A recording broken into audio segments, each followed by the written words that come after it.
নমস্কাৰ এই মুহূৰ্তত জনাইছো অসমৰ প্ৰত্যেকগৰাকী জনসাধাৰণৰ বাবে কেইবাটাও গুৰুত্বপূৰ্ণ খবৰ। আজি হৈছে 5 অক্টোবৰ। আজিৰ দিনটোতে অসমৰ লগতে ভাৰতবৰ্ষৰ বিভিন্ন প্ৰান্তৰ পৰা কেইবাটাও গুৰুত্বপূৰ্ণ খবৰ যুগুত কৰা হৈছে। এই মুহূৰ্তত জনাইছো আজিৰ প্ৰথমটো খবৰেই ৰাজ্যবাসীৰ বাবে এটা ডাঙৰ খবৰ। দুৰ্গা পূজা আয়োজনৰ বাবে চৰকাৰে প্ৰদান কৰিব ধন। পূজা কমিটিসমূহ লৈ আগবঢ়োৱা হ'ব বিত্তীয় সাহায্য। 8 আৰু 9 অক্টোবৰত পূজা কমিটিসমূহে লাভ কৰিব এই বিত্তীয় সাহায্য আৰু মুখ্যমন্ত্ৰী ডক্টৰ হিমন্ত বিশ্ব শৰ্মাৰ এই বৃহৎ ঘোষণা দেখিবলৈ পোৱা গৈছে। ইয়াৰ পূৰ্বে বিহু সমিতিসমূহক প্ৰদান কৰা হৈছিল চৰকাৰী ধন আৰু শীঘ্ৰেই ভাওনাৰ বাবে বিত্তীয় সাহায্য প্ৰদানৰ পৰিকল্পনা এইবাৰ মুখ্যমন্ত্ৰী ডক্টৰ হিমন্ত বিশ্ব শৰ্মাৰ। ৰাজ্য চৰকাৰে প্ৰদান কৰা এই সাহায্য লাভৰ বাবে আপুনি কৰিছেনে যোগাযোগ? যদি যোগাযোগ কৰা নাই তেন্তে আপুনি শীঘ্ৰেই যোগাযোগ কৰক।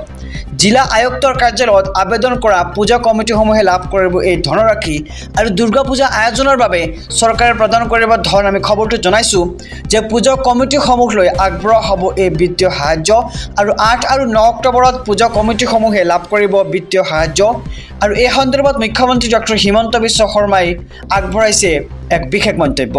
এই মুহূৰ্তত জনাইছোঁ আজিৰ দ্বিতীয় নম্বৰ খবৰটো। হাতত মাত্ৰ 2টা দিন। অহা 6 অক্টোবৰত লাখ লাখ ছাত্ৰীলৈ চৰকাৰী ধন। ৰাজ্যৰ ছাত্ৰীসকললৈ আহি পৰিছে ভাল খবৰ। দুৰ্গা পূজাৰ আগদিনাই একাউণ্টত সোমাব চৰকাৰী ধন।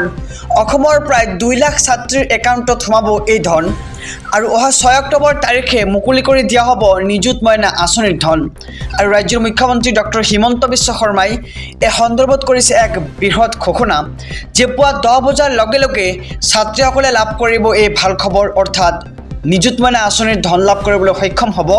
আৰু ৰাজ্যৰ ছাত্ৰীসকললৈ এটা ভাল খবৰ বুলি ক'ব লাগিব যে দুৰ্গা পূজাৰ আগদিনাই একাউণ্টত সোমাব ছাত্ৰীসকলৰ ধন আৰু অসমৰ প্ৰায় 2 লাখ ছাত্ৰীৰ একাউণ্টত সোমাব এই ধন আৰু 6 অক্টোবৰত মুকলি কৰি দিয়া হ'ব নিযুত মইনা আঁচনিৰ এই ধন।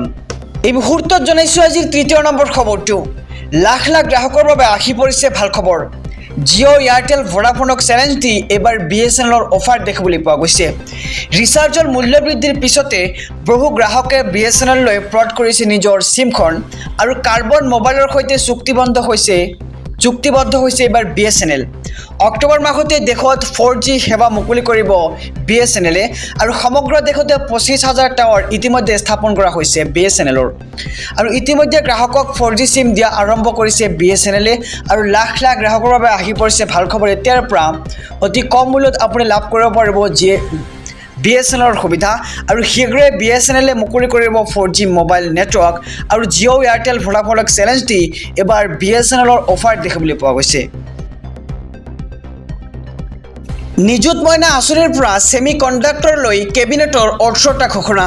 দ্বাদশ শ্ৰেণীৰ মেধাৱী শিক্ষাৰ্থীয়ে লাভ কৰিব স্কুটাৰ আৰু 2024 চনৰ বাবে 48,673 গৰাকী ছাত্ৰ ছাত্ৰীক প্ৰদান কৰা হ'ব স্কুটাৰ আৰু স্কুটাৰ প্ৰদানৰ বাবে প্ৰয়োজনীয় পুঁজিত অনুমোদন এইবাৰ কেবিনেটৰ আৰু জাগিৰোডত ছেমি কণ্ডাক্টৰৰ বাবে প্ৰস্তুতি চলাইছে এইবাৰ চৰকাৰে আৰু অহা 4 অক্টোবৰত ৰাজ্যত মুকলি হ'ব সমজিলা আৰু নিযুত মইনা আঁচনিৰ পৰা ছেমি কণ্ডাক্টৰলৈ কেবিনেটৰ 18টা ঘোষণা। আমি সবিশেষ জনাইছোঁ যে মেধাৱী শিক্ষাৰ্থীৰ বাবে নতুন দুচকীয়া বাহন আৰু দ্বাদশ শ্ৰেণীৰ মেধাৱী শিক্ষাৰ্থীয়ে লাভ কৰিব স্কুটাৰ আৰু 2024 চনৰ বাবে 48,673 গৰাকী ছাত্ৰ ছাত্ৰীক প্ৰদান কৰা হ'ব স্কুটাৰ আৰু স্কুটাৰ প্ৰদানৰ বাবে প্ৰয়োজনীয় পুঁজিত অনুমোদন এইবাৰ কেবিনেটৰ।